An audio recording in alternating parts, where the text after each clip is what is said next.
केंद्रीय गृह मंत्री अमित शाह इन दिनों विपक्ष के निशाने पर हैं और सड़क से लेकर संसद तक हंगामा चल रहा है और लगातार प्रदर्शन और नारेबाजी का दौर जारी है। हमारे साथ प्रयागराज के कुछ लोग हैं, उनसे बात करेंगे और उनसे समझेंगे कि आखिर किस तरह से ये पूरा मामला है। क्या कोई पॉलिटिकल रिवेंज है जिस तरह से लगातार अमित शाह उनको लेकर के लगातार हंगामों का दौर जारी है? ये हंगामा ऐसे थोड़ी बरपा है।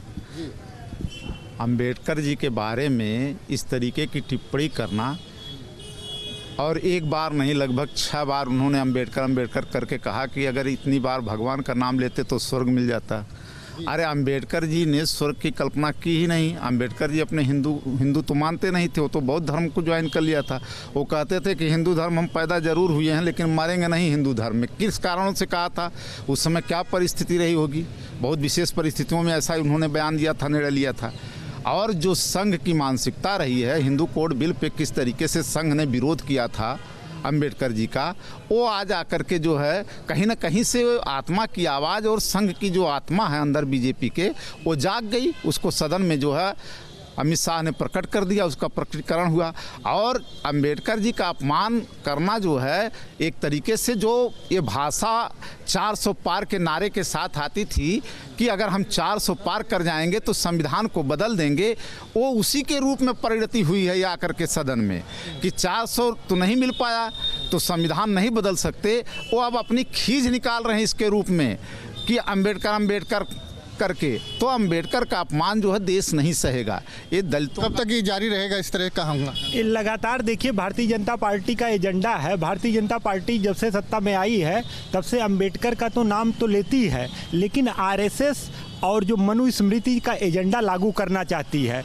आपने देखा 69,000 जो भर्ती हुई थी उस पर रिजर्वेशन का वायलेशन हुआ। और इसके पहले जो एज इट इज जो पिछली चीज़ें हैं, ये लड़ाई बहुत पुरानी है, 5000 साल। और भारतीय जनता पार्टी का जो नैरेटिव है हिंदुत्व के नाम पर, ओबीसी, एससी, एसटी, माइनॉरिटी और वंचित और शोषित तबके के लोग हैं जो समाज की मुख्य धारा में आना चाहते हैं, उन पे लगातार अटैक कर रही है। और वही जो उनका एजेंडा था वही लोगों के बीच सामने आ गया। जी, आपको क्या लगता है किसका एजेंडा है ये जो चल रहा है? ये आरएसएस का एजेंडा है। जो संविधान है, इस देश का जो संविधान है, उस संविधान को ख़त्म करना चाहते हैं। इनको बाबा साहब से परहेज तो है ही है, उसके साथ साथ जो है संविधान से परहेज है कि बाबा साहब ने जो है दलित, ओबीसी, माइनॉरिटी तमाम लोगों के लिए जो देश चलाने के लिए एक संविधान का निर्माण किया गया, उसको ख़त्म करके ये अपना संविधान लागू करना चाहते हैं इस देश को, ताकि अपने मित्रों को फ़ायदा पहुँचा सके। आपको क्या लगता है जिस तरह से ये राजनीति हो रही, क्या कहेंगे? ये राजनीतिक रोटी सेकी जा रही है। यहाँ विपक्ष को कुछ ऐसा मौका मिल ही नहीं रहा है कि कुछ बोले, बस एक कहानी बनाना है उन्हें। और रही बात अम्बेडकर जी के, जिस तरीके से भाजपा सरकार आपने देख जाए, विधायक हो या सांसद अगर जीतता भी है तो सबसे पहले बाबा साहब अम्बेडकर जी को माला पहनाता है। ये संस्कार है भारतीय जनता पार्टी का। और सबसे बड़ी चीज़, आज तक कहीं भी देखिए कभी तोड़ फोड़ नहीं किया। इसके पिछले गवर्नमेंट जब यहाँ अपने उत्तर प्रदेश में जब गवर्नमेंट था तो जाके देखेंगे अम्बेडकर साहब की मूर्तियाँ तोड़ी गई है। देखिए क्या क्या हस्त्र हुआ है, लखनऊ से लेकर पूरे, अब मैं पूरे यूपी की बात करूं तो देख सकते हैं कि क्या सीन हुआ है। तब इनको नहीं दिखा बाबा साहब, और बाबा साहब जी को आज भी भारतीय जनता स्वीकार करता है और वो उनके संविधान को मानता है और भारतीय लोग मानते हैं। यहाँ सिर्फ राजनीति सेकना है तो कुछ भी करनी है सिर्फ। देखिए भैया, कांग्रेसियों के पास कोई मुद्दा है नहीं। देश विकास के पथ पर झूम करके चल रहा है। हर जगह, सारी जगह नीट एंड क्लीन दिख रहा है, लोगों को अच्छा माहौल मिल रहा है, मौसम एकदम शानदार चल रहा है। अब विपक्ष के पास कुछ मुद्दा तो है नहीं। विपक्ष में अमित शाह जी ने कहा कि अंबेडकर से बेहतर आप भगवान का नाम लेते, तो उन्होंने गलत क्या कहा? क्या हम अंबेडकर की तुलना भगवान राम से करेंगे? हमारे लिए नियम कानून वाले यातायात पुलिस वालों को हम भगवान से ज़्यादा बड़ा मान लेंगे? ये यातायात पुलिस जिस तरफ लेकर चलेगी उधर चलेंगे। अंबेडकर ने संविधान बनाया, पूरे संगठन ने मिलकर संविधान बनाया, उनका सम्मान हमेशा भारतीय जनता पार्टी करती रही है। कांग्रेस ने हमेशा अंबेडकर के विरोध में काम किया। आपको क्या लगता है? बात करते हैं कुल मिलाकर महापुरुषों पर हिंदुस्तान की राजनीति बेरोजगारी, महंगाई, भ्रष्टाचार पर नहीं हो रहा है। हमेशा महापुरुषों के आदर्शों पर, विचारधारा पर चुनाव होता है। कोई राम के नाम से वोट मांगता है, कोई अंबेडकर के नाम से, कोई सरदार पटेल के नाम से मांगता है। और सत्यता ये है कि 21% वोट है दलितों का। 21% वोट के लिए ये लड़ाई हर दल में चल रहा है कि 21% वो 21% जो आज भी मुख्यधारा से दूर हैं। आज दलित वर्ग आज भी मुख्यधारा से उनको ना सामाजिक सुरक्षा अच्छा मिल रहा है, न खान पीन मिल रहा है, न रोजगार मिल रहा है। उन चीज़ों दलितों के हक की लड़ाई है तो हंगामा हो रहा है। एक मिनट अब आपको चांस मिलेगा तो आप बोलिए। डॉक्टर भीमराव अंबेडकर का हो चाहे भगवान राम का हो, दोनों चाहते थे गरीबों को अच्छा से अच्छा सुविधा मिले। भगवान राम भी जहाँ दलितों के साथ भोजन करते थे और डॉक्टर अंबेडकर अपर कास्ट के साथ दलितों की लड़ाई लड़ते थे साथ में। इसमें कोई नहीं, ये जबरदस्ती एक राजनीति हो रही है। आप कहना चाहिए, आपको क्या लगता है? ये इतना ज़्यादा अंबेडकर जी का कांग्रेस के लोगों ने किया था कि आपको याद होगा, ये अपने आप में बहुत बड़ी शर्म की बात भी होगी यदि अंबेडकर के नाम पे कांग्रेसी जन यदि आज उनके मान सम्मान की लड़ाई अगर अपने मुंह से कहते हैं तो ये उनके लिए शोभा इसलिए नहीं देगा कि इंदिरा गांधी स्वयं प्रधानमंत्री रहते हुए स्वयं भारत रत्न लिया, नेहरू जी स्वयं प्रधानमंत्री रहते हुए भारत रत्न ले लिया। मौत एक साथ सुने पहले, मौत एक साथ अलग विषय है कि राजीव गांधी जी प्रधानमंत्री रहते हुए उनकी हत्या हो गई, ये दुखद थी। नहीं तो वो भी प्रधानमंत्री रहते हुए भारत रत्न लेते। और कभी कांग्रेस ने सिर्फ नेहरू जी कभी नहीं पसंद किए थे, इसलिए उनके चलते कांग्रेस जन ने कभी उनको भारत रत्न देने का प्रयास नहीं किया। भारतीय जनता पार्टी की समर्थक पार्टी विश्वनाथ प्रताप सिंह की सरकार में आकर के 1990 में भारत रत्न देने का काम कौन किया? अगर अपने कानून मंत्री रहते हुए इस्तीफा उन्होंने दिया तो कांग्रेस की प्रताड़ना से उन्होंने इस्तीफा दे दिया था। अपने हंगामा क्यों हो रहा है? वो कह रहे हैं अपमान कर। मुद्दा विहीन है, इसको जनता जानती है। उनके चिल्लाने से क्या होगा? किसी विषय पे बोलने को उनके पास कोई नहीं है। उनको एक अनावश्यक मुद्दा मिला है और वो अपने इतिहास को पुनः एक बार इस मुद्दे को छेड़ करके जो जनमानस नहीं जानता था नेहरू और कांग्रेस या इनके विषय में क्या संबंध थे, अब उसको और जनता जान गई। आपको क्या लगता है पूरा? देखिए, विपक्ष के पास कोई ऐसा मुद्दा बचा ही नहीं है जिस पे वो बहस कर सकें। तो भारतीय जनता पार्टी ने इतना काम किया है, इस वजह से उनके पास कोई अन्य विषय है ही नहीं। उन्हें अंबेडकर का नाम मिला और उन्हें ये लगा कि 21% की राजनीति मुझे करनी चाहिए, इसलिए उन्होंने ज़बरदस्ती अनावश्यक रूप से उसको एक प्रोपोगंडा बनाया कि उन्होंने अपमान किया, जबकि ऐसा बिल्कुल नहीं है। अमित शाह जी ने कहा कि भाई अगर आप इतनी बार अंबेडकर करके उनके नाम की रोटी ना सेकते हुए आप ईश्वर का नाम ले लें, गुणगान कर लें, इतना बड़ा महाकुंभ लगवा रहे हैं, वहाँ जाकर के कीर्तन भजन कर लें तो आपका उद्धार हो जाए। तो मुझे नहीं लगता है कि अमित शाह जी ने कुछ भी गलत कहा है और इससे सभी संतुष्ट भी हैं। बशर्ते ये है कि अपनी बात को मनवाना है, अपनी बात को कुछ उनके पास विषय ही नहीं है, इसलिए इसी परिपेश में अपनी बात मुद्दा नहीं है, इसलिए राजनीति हो रही है। देखिए, पहली बात तो ये है कि जो अमित शाह जी का बयान है वो घोर निंदनीय, मतलब आप समझ लीजिए जितना उसको कंटेम्प्ट किया जाए उस कम है। मतलब बाबा साहब इस मुल्क के भगवान हैं, गरीबों के, दलितों के, पिछड़ों के। और एक भगवान के विषय में असली भगवान तो वही है जिन्होंने लोगों को हक दिया। उन्होंने ही तो कहा कि सुनिए पहले जिसको हम लोगों ने देखा, महसूस किया, सुनिए, जिसको लोगों ने देखा, महसूस किया, जिस संसद में जो हंगामा और भारतीय जनता पार्टी के कुछ संविधान विरोधी है, संविधान विरोधी है भाजपा, इसलिए वो संविधान निर्माता को सम्मान नहीं देना चाहती। और आप बताइए कि नहीं, आप बाद में बोलिएगा, अभी सवाल हमसे हो रहा है। सुनिए, जितनी बार उन्होंने कहा कि अंबेडकर अंबेडकर अंबेडकर, क्या वह बात, क्या उन्होंने बाबा साहब लगाया? और उन्होंने क्या कहा कि अगर आप भगवान का, इसका मतलब कि सीधी बात हुई कि उनका यह कहना था कि आप क्यों इतनी बार नाम ले रहे हो? तो अगर नाम ले जी, पहले आप ये जान लीजिए, ये कह रहे हैं कि अंबेडकर इनके भगवान है, ये मुस्लिम है। अंबेडकर ने कहा है, अपनी किताब में कहा है कि मुसलमानों को अलग राष्ट्र में भेज देना चाहिए। यहाँ अरे क्यों नहीं जाएंगे आप? यहाँ क्यों बैठे हैं? आप जाइए। आप क्या कहते हैं? आप आगे आप जाइए। पूरे विवाद को अमित शाह जी ने जो बयान दिया है वो लोग कंप्लीटली नहीं सुन रहे हैं। अगर आप कंप्लीटली सुनेंगे तो आप देखेंगे कि उन्होंने सिर्फ अपना विषय रखा है, बात रखी है ताकि लोग समझे कि उनके नाम का इस्तेमाल ना करें। जो उन्होंने कार्य करने के लिए कहा है समाज और देश के लिए वो करे सब, और यहाँ उल्टा कर रहे हैं कि उनके बताए हुए रास्ते पर न चल के विवाद खड़ा कर रहे हैं। और रही मुस्लिमों की बात या सब समाज की बात, आज कुंभ में विकास हो रहा है तो जाइए मुस्लिम मोहल्लों में भी घूम के चले आइए, वहाँ भी विकास निरंतर हो रहा है। तो ये आरोप लगाना कि सरकार जो है भेदभाव कर रही है, बिल्कुल गलत है। जो है देखिए इन लोगों का जो भी क्या करे क्या चीज आप ये जो विवाद चल रहा है इसको लेकर के सड़क से लेकर संसद तक हंगामा है, कब तक चलेगा? क्या देखिए कांग्रेस के चेहरे से क्लियर उसका वो क्लियर हो गया है, उनका चेहरा बेनकाब हो चुका है। अगर ये संविधान को मानते, नागपुर कार्यालय पे आरएसएस ने झंडा नहीं फहराया कितने दिनों तक, और अगर ये संविधान का मान सम्मान करते, ये कह रहे अंबेडकर भगवान नहीं, अंबेडकर हमारे मान सम्मान और स्वाभिमान के प्रतीक हैं, क्योंकि उन्होंने संविधान दिया और पिछड़े दलित अल्पसंख्यक को जो अधिकार मिला और जो प्रतिनिधित्व का सवाल मिला पिछड़े और दलितों अल्पसंख्यकों को, और नेतृत्व मिला तो बाबा साहब के कारण मिला। विपक्ष ये कह रहा है कि ये मान सम्मान, आप गलत ट्रैक पे बात कर रहे हैं।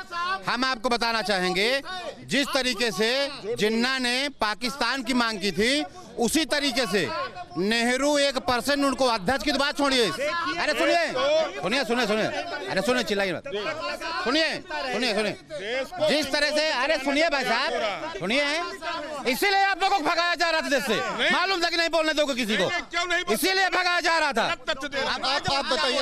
देश को सिंगोल से चलाने का प्रयास हो रहा है, देश संविधान से चलेगा, देश सिंगोल से नहीं चलेगा। बाबा साहब देश को सिंगोल से चलाना। दलितिस्तान की मांग किया था, उसके लिए जब दलितिस्तान की मांग किया, उन्होंने कहा जैसे जिन्ना पाकिस्तान की मांग किए हैं, याद मुझे प्रारूप समिति की आपको क्यों चलता है?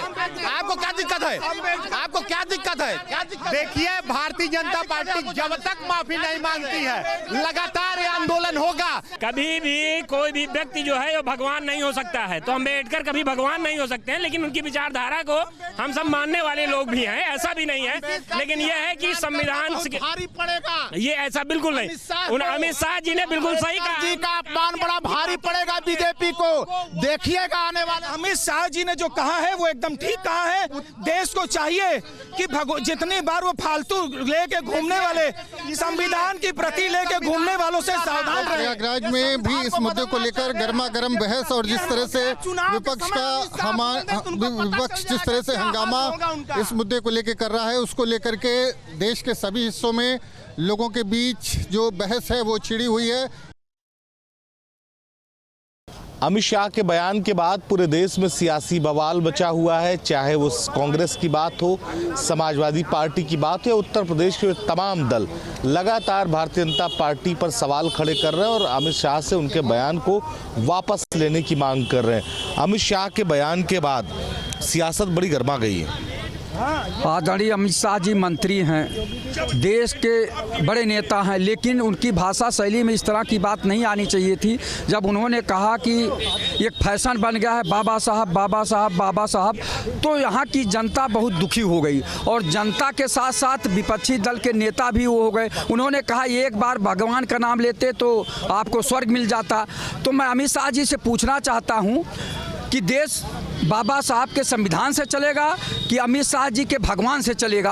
आप ये बताइए, मंदिरों में मूर्ति चोरी हो जाती, मंदिरों में पुजारी का कत्ल हो जाता है, मंदिर तो संविधान का कानून काम करता है, तो ये चीज़ें हैं। और मंदिर में चोरी होने के साथ साथ जब फिसल के पुजारी गिरता है तो कभी भी कोई मूर्ति खड़ी होकर नहीं कहती कि जाओ बेटा ठीक हो जाओ, अस्पताल ले जाना पड़ता है। तो ये पाखंड क्यों रचते हैं? सच्चाई को बताओ न। इधर एक तरफ तो कहेंगे चंद्रायन पे विज्ञान जा रहा है, विज्ञान की बात करो। मैं भगत सिंह जी की बात को कहता हूँ, सरदार भगत सिंह जी ने कहा था कि चर्चिल ने भी जब जाते समय कहा था इनको क्यों वो कर रहे हो, तो भगत सिंह ने कहा कि भगवान को केवल मानोगे तो कुछ नहीं बचोगे, उनको फांसी का फंदा जब लगने जा रहा था तो उनका एक मित्र ने कहा कि लास्ट में आप भगवान का नाम लोगे, तो उन्होंने कहा हम भगवान का नाम नहीं लेंगे, हम अपने पे भरोसा करते हैं।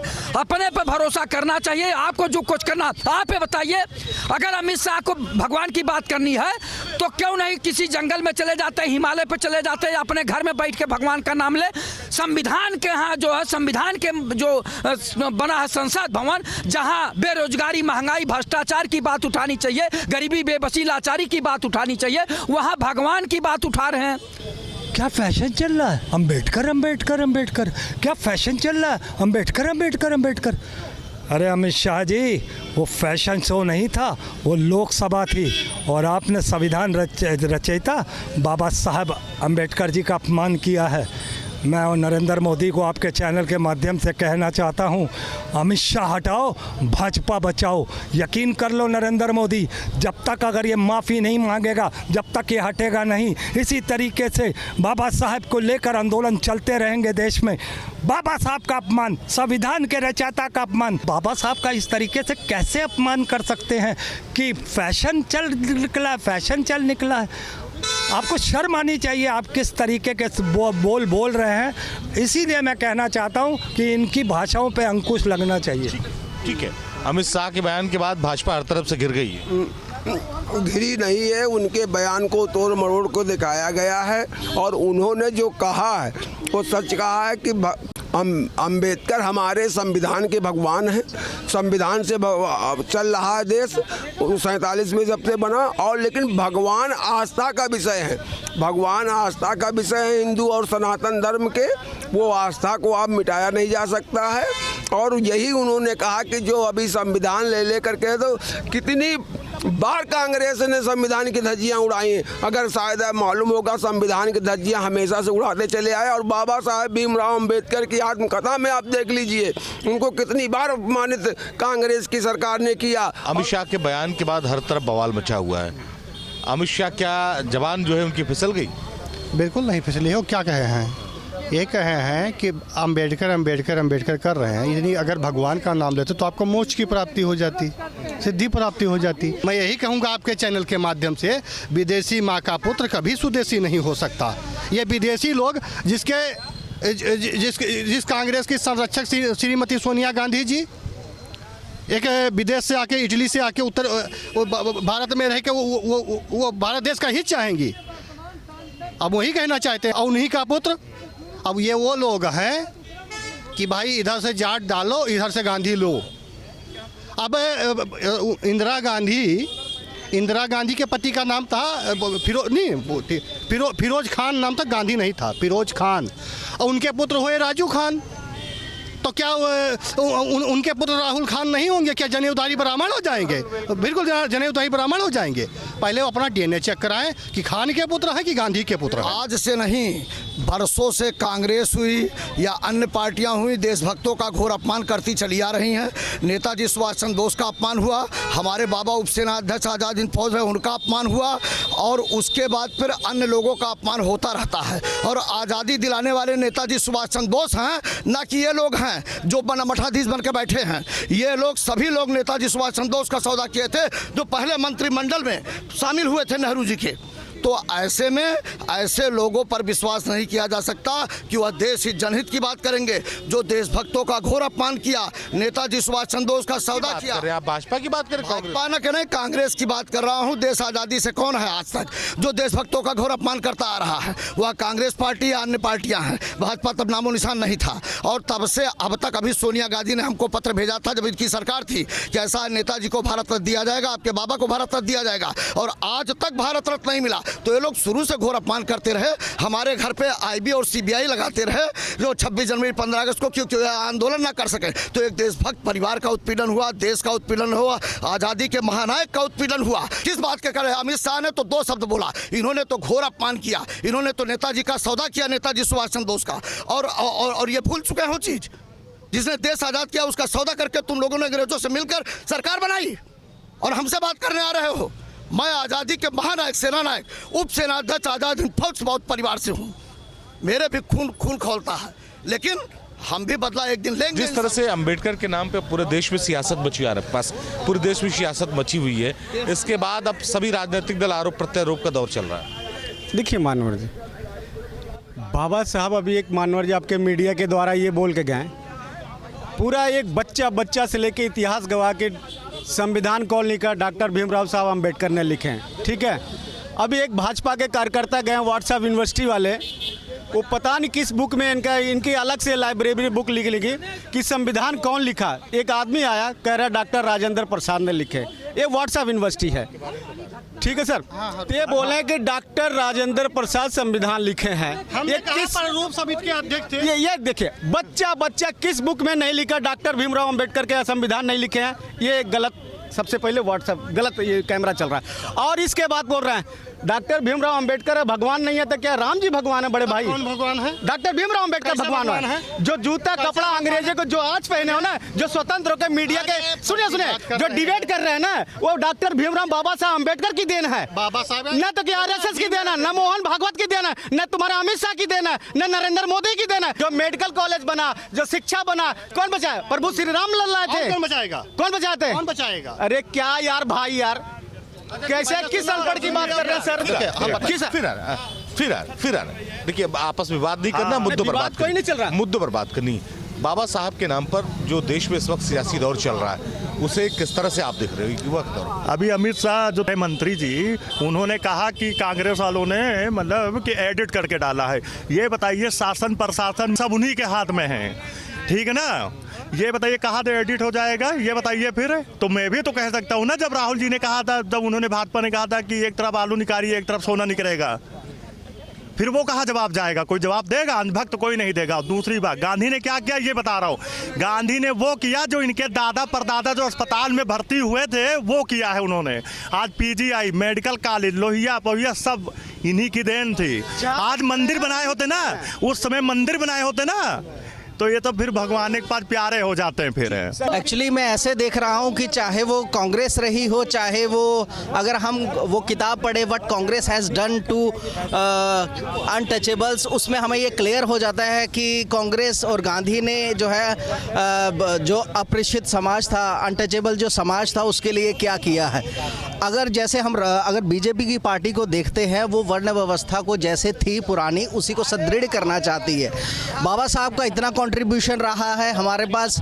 We are free but we are not equal. हमारे पास पॉलिटिकल डेमोक्रेसी है लेकिन सोशल डेमोक्रेसी नहीं है। सोशल डेमोक्रेसी जब तक नहीं होगी तब तक पॉलिटिकल डेमोक्रेसी का कोई औचित्य नहीं रहेगा। ये सारी सभी को जो है इक्वालिटी का अधिकार देने में बाबा साहब का बहुत बड़ा कंट्रीब्यूशन रहा है।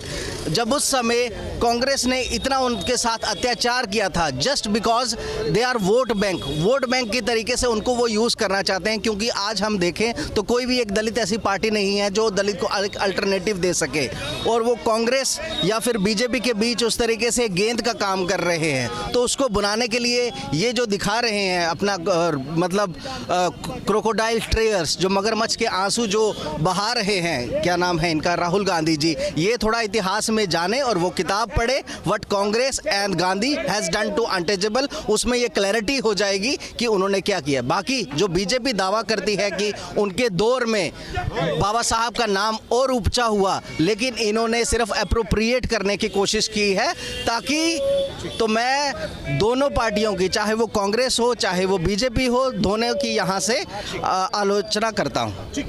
जिस तरह का बयान अमित शाह के बाद कांग्रेस, समाजवादी पार्टी सारे दलों के निशाने पर है, लेकिन भाजपा कह रही कि सबसे ज़्यादा तो अपमान जो अम्बेडकर साहब का जो है वो कांग्रेस की सरकार में हुआ। देखिए, ये भाजपा द्वारा प्रायोजित प्लान जो पार्लियामेंट में जो प्रधानमंत्री का बयान देना था, जो उनको बोलना था, अमित शाह को नहीं, प्रधानमंत्री जी को बोलना था।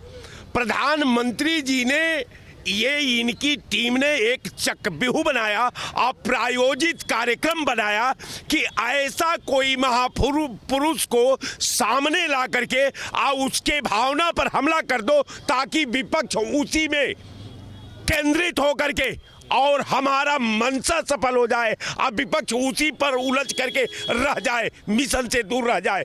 तो ये मिशन को भटकाने के लिए माननीय जो अमित शाह जी हैं, ये जो है मिशन से हटाने के लिए देश का